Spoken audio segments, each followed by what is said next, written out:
Assalamualaikum warahmatullahi wabarakatuh.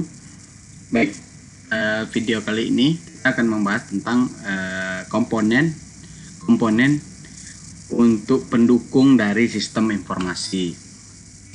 Oke, sebelum kita masuk ke komponen-komponen yang sering digunakan, di sini kita bahas dulu karena minggu kemarin di video sebelumnya kita sudah membahas konsep dasar dari sistem informasi. Oke, di sini sistem informasi dapat didefinisikan sebagai suatu sistem di dalam suatu organisasi yang merupakan kombinasi dari orang-orang, fasilitas, teknologi, prosedur, dan pengendalian yang ditujukan untuk mendapatkan jalur komunikasi penting, memproses transaksi rutin tertentu, memberikan sinyal kepada manajemen, dan yang lainnya terhadap kejadian-kejadian internal dan eksternal yang penting dan menyediakan suatu dasar informasi untuk pengambilan keputusan.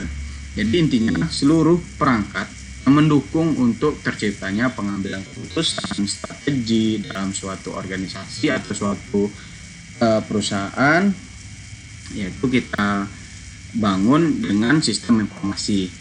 Sehingga adapun komponen-komponen yang terlibat adalah people, orang-orang, networking, jaringannya, terus komunikasinya, informasinya, data, hardware, teknologi, dan softwarenya. Itulah yang dinamakan tentang sistem informasi.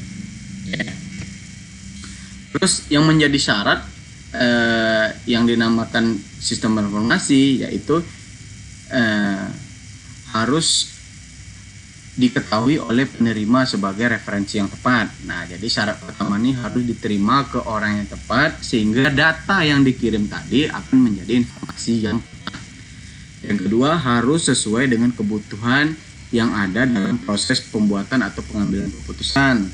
Jadi informasi yang banyak tadi kita harus pilih untuk kebutuhan pengambilan keputusan sehingga pengambilan keputusan itu tepat dan tidak salah. Contohnya di era pandemi kita harus menahan pengeluaran, contohnya seperti itu. Atau mengubah strategi bisnis yang tadi penjualannya itu ke fashion, beralih ke bisnis penjualan bahan pangan. Nah, seperti itu. Kita butuh data-data dan informasi yang jelas untuk mengambil sebuah keputusan dalam kehidupan ataupun dalam organisasi. Yang selanjutnya harus memiliki nilai surprise, yaitu hal yang sudah diketahui hendaknya jangan diberikan. Nah, jadi nilai surprise ini hal yang sudah diketahui hendaknya jangan diberikan. Jadi sudah pasti kita tahu, kita keep untuk mengambil keputusan kita saja. Berikutnya harus dapat menuntun pemakai atau user untuk membuat keputusan. Suatu keputusan tidak selalu menuntut adanya tindakan. Nah, oke. Yang penting ketika informasi kita berikan kepada user atau decision maker-nya atau pembuat keputusannya, informasi itu boleh saja diterima oleh pembuat keputusan, tapi tetap yang memutuskan harus decision maker-nya atau di level manajerial di suatu organisasi, yaitu yang berhak memutuskan kondisinya. Nah, di sini sistem informasi bersifat atau syaratnya itu hanya sebagai faktor pendukung terjadinya keputusan. Oke. Yang berikutnya sifat dari sistem informasi. Yang pertama, pemrosesan informasi yang efektif. Yang kedua, manajemen informasi yang efektif, keluasan dan kepuasan pemakai. Jadi 4 sifat ini harus dimiliki ketika membangun sebuah informasi atau menciptakan atau memberikan informasi kepada manajerial. Nah, di sini ada pun beberapa komponen dari sistem informasi, yaitu sistem informasi mempunyai 6 buah komponen atau disebut juga dengan blok bangunan atau building block, yaitu blok pertama komponen input atau komponen masukan atau input block. Yang komponen kedua yaitu komponen model atau komponen proses. Nah, komponen ketiga yaitu komponen output atau komponen keluaran. Komponen keempat ada komponen teknologi. Komponen kelima ada komponen basis data. Komponen keenam ada komponen kontrol atau komponen pengendalian. Nah, dari keenam komponen inilah menjadi elemen-elemen atau menjadi pilar-pilar terjadinya sistem informasi. Nah, sekarang kita bahas satu-satu komponennya. Nah, di komponen input merupakan data yang dimasukkan ke dalam sebuah sistem informasi. Di dalamnya termasuk metode-metode dan media yang digunakan untuk menangkap data yang dimasukkan berupa dokumen-dokumen dasar.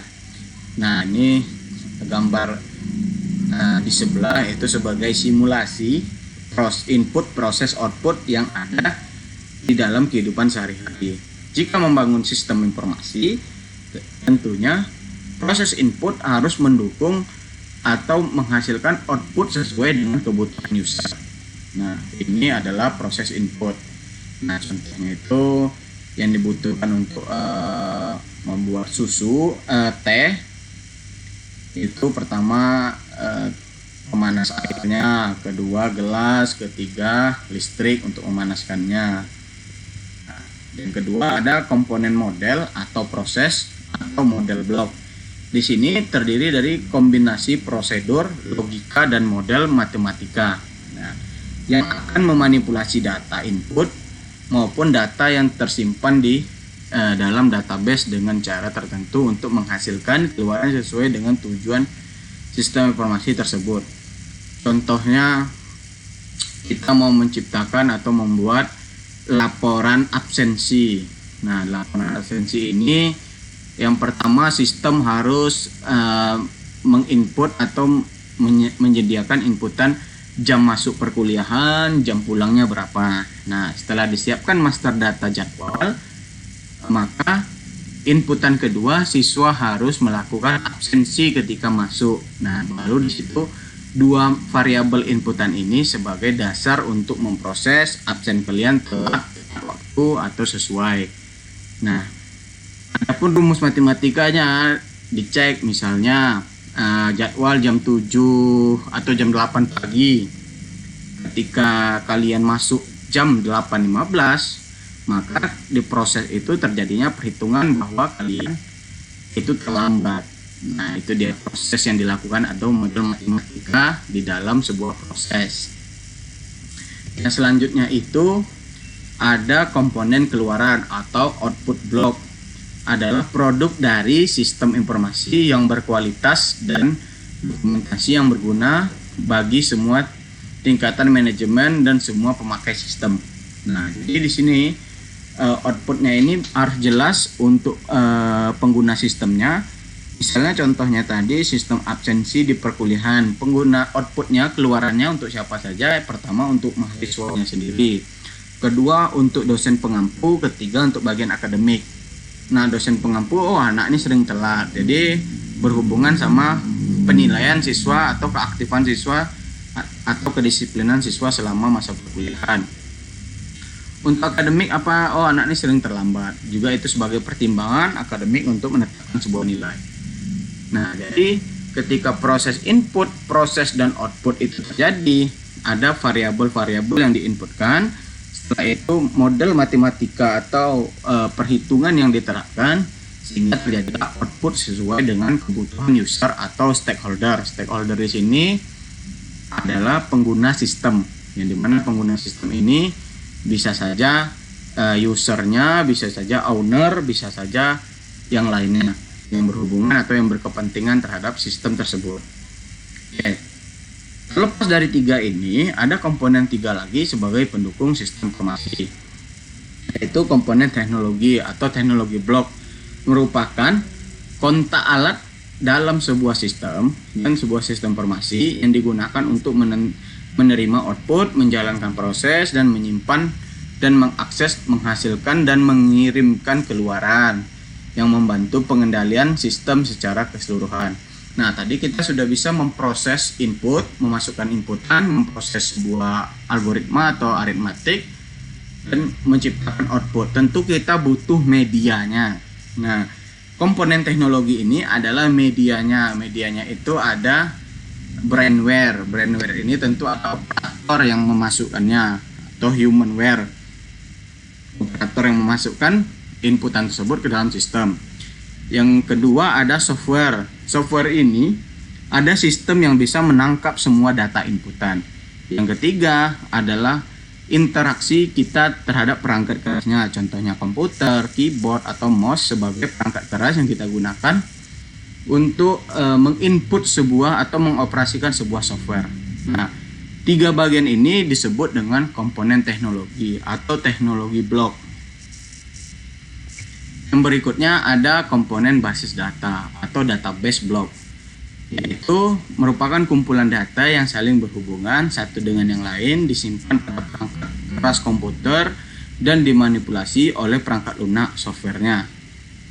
Nah, jadi database ini tempat kita menyimpan data-data yang akan kita jadikan informasi tadi ke dalam sebuah perangkat piranti atau komputer atau handphone atau apapun yang akan kita ubah-ubah datanya menjadi informasi oleh aplikasi. Contoh misalnya tugas kalian inputkan, kalian susun, manipulasi pakai aplikasi perangkat lunaknya itu Microsoft Office, Microsoft Word.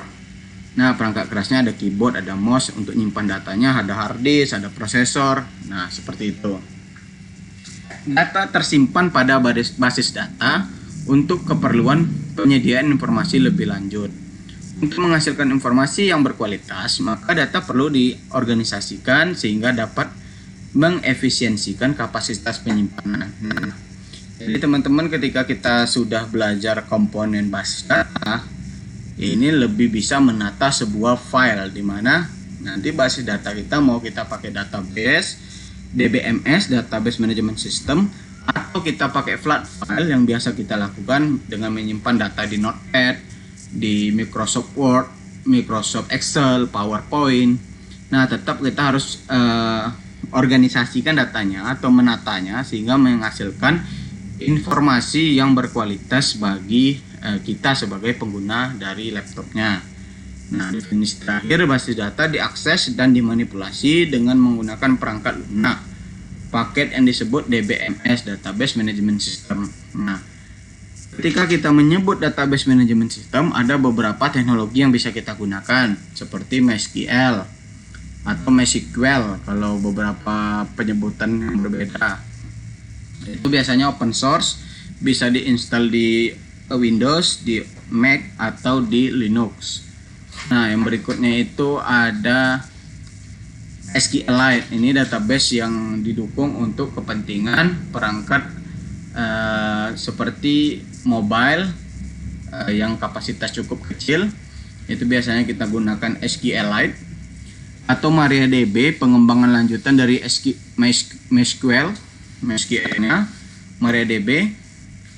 Terus ada yang namanya itu Oracle, database DBMS juga yang sudah dipatenkan dan sudah digunakan di beberapa CRM atau di beberapa ERP sehingga memudahkan kita manajemen data yang lumayan besar.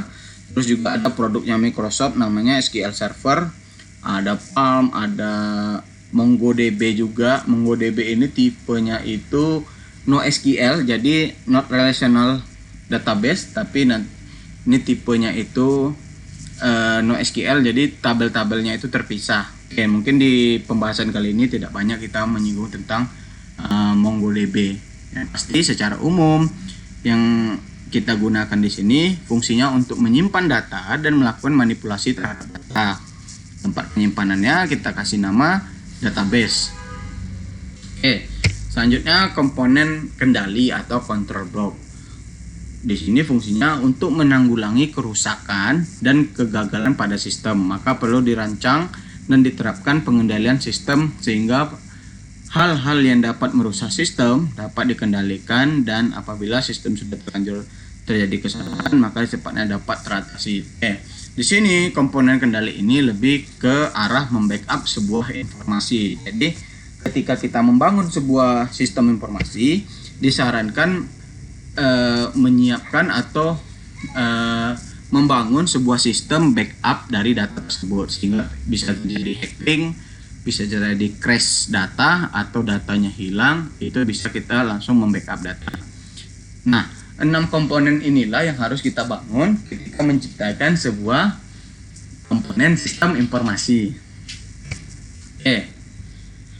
Di sini akan saya kasih case kepada mahasiswa, yaitu mengidentifikasi apakah blok-blok sistem informasi itu sudah sesuai dengan 6 komponen dari sistem informasi tersebut.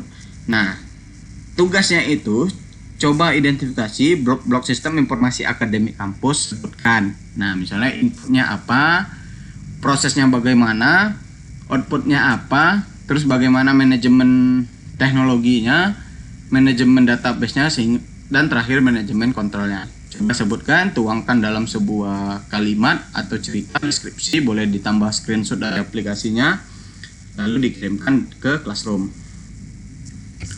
Oke, ini beberapa informasi tambahan. Ada yang namanya sumber daya sistem informasi atau System Information Resources. Jadi level pertamanya itu sistem informasi itu dibangun berdasarkan network. Ada nggak jaringannya, bisa nggak kita akses. Setelah jaringannya ada, networknya ada, baru kita bisa menghubungkan perangkat kerasnya atau hardwarenya, entah itu laptop, entah itu handphone, entah itu komputer. Setelah terhubung, baru kita ciptakan softwarenya sehingga bisa berkomunikasi atau mengirim beberapa data kepada user sehingga menjadi informasi.